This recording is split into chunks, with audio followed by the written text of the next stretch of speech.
One day, Lily Beth was walking home from the library when suddenly she saw a monster. And a funny thing, it looked just like the monster she had just been reading about in the library. And she remembered that they had used fire to defeat the monster in the book. So suddenly, Lily Beth was holding a large torch in one hand and a sword in the other, and she was running towards the monster. Grrr, she growled. And the monster, who feared fire, started to back up, and as he did so, he tumbled off of the ledge, and plummeted a great distance to the bottom of the ravine, where the tree lawn had been a moment before, all the way down the ravine to his death. Thank God she had read that book, she thought to herself, so she knew what was going on and how to defeat that thing, and save her town and her family before it did real damage. And as always, she hadn't done it for the applause from the crowd or gratitude of the people. She had done it simply because it was the right thing to do. So she tossed the sword and the torch into the ravine that the monster had fallen into. Then she continued on her way. Okay, Lily Beth and the Snow Leopards. One day, while at the library reading about snow leopards, Lily Beth was admiring one of the pictures in the book, when suddenly she was a snow leopard, trudging through the snow on a snowy mountain top with the other members of her pack of snow leopards following close behind. Because they all looked towards her because she was the leader of the pack, and she was so happy she looked at them with love. Somehow she had transformed into a snow leopard, and she and her pack were searching for food. But instead of food, they stumbled upon a camp of humans. They feared the fire that burnt at the center of the human camp, so her and her pack steered clear of it. But Lily Beth could see that the humans were in trouble. They looked like they were starving. So she separated from the pack and hunted on her own for a while, where she caught a deer and then dragged it to the top of the hill looking down upon the whole humans, and then started growling loudly and calling attention to herself. And the humans, who were all starving and weak, but hearing the snow leopard and sensing danger, they steadied themselves and came running up the hill towards Lily Beth. And just before they reached her, she cut and ran from them, leaving the deer behind, and then stopped at a safe distance and looked back. The humans, when they reached the spot where Lily Beth had been standing a moment before, couldn't believe their eyes as they looked at the present Lily Beth had left for them. They all looked so happy as they carried the white-tailed deer buck back to the camp, and they gave thanks to the gods for saving them. Then Lily Beth rejoined her pack, who was still hunting for food for themselves. She felt good that she had saved the group of humans, and knew that her pack would never starve, with mountains filled with many animals and birds that they could catch even in the dead of winter. So as she moved with her pack through the snow, she closed her eyes for a moment, to give thanks also.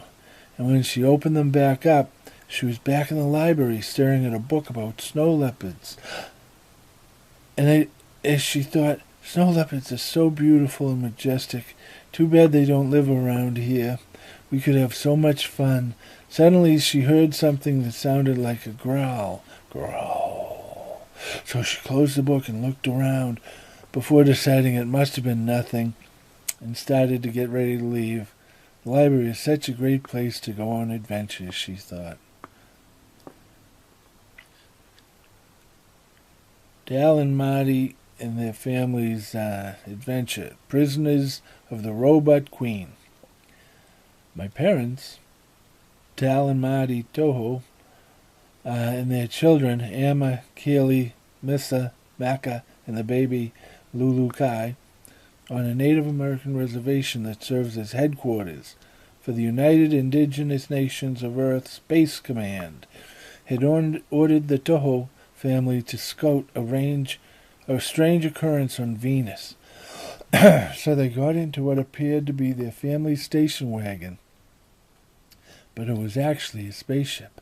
Once they were all strapped in, they took off in their spaceship.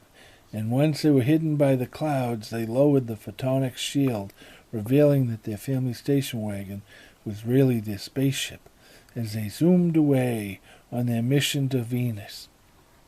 On Venus, they found a city that had never been there before. When Kelly and Maka got out of the ship to investigate, they were hit by softonic sound wave weapons and were captured by robots, who looked around trying to see where the two prisoners they had just captured had come from, but could not see the spaceship because it was camouflaged. But everyone inside of the spaceship could see them, and knew that the two of the Toho family had been captured.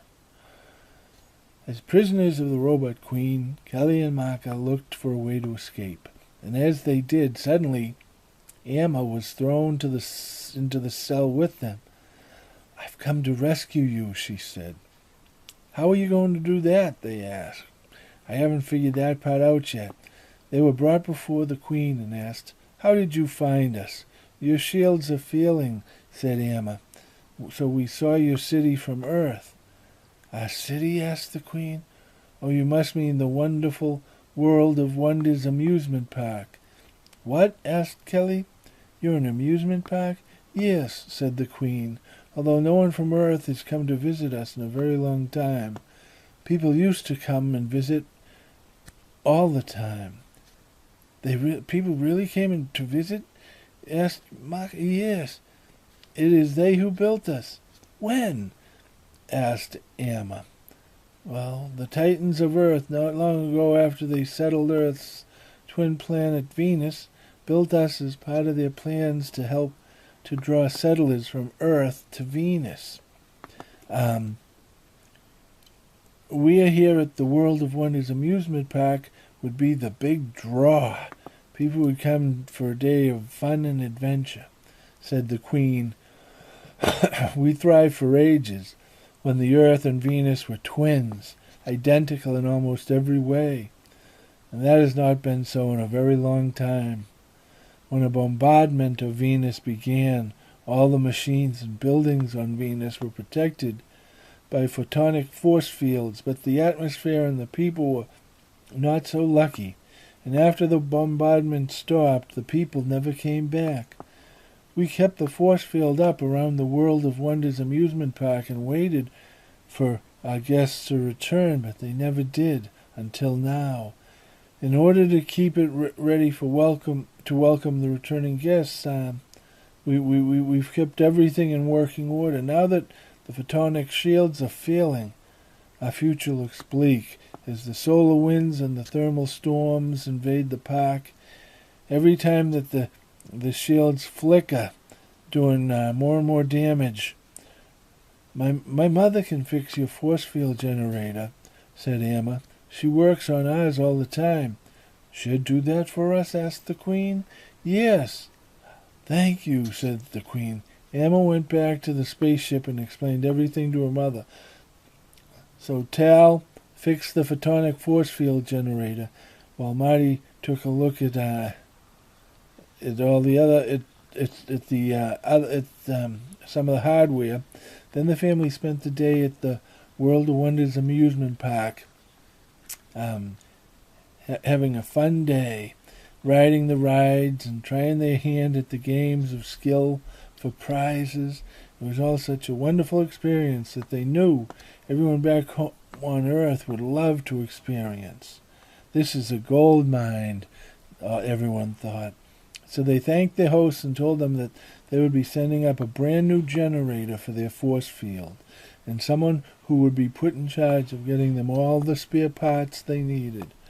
The Queen thanked them in the name of her people, and the Toho family returned home after a long day of adventure to their everyday lives until given their next mission.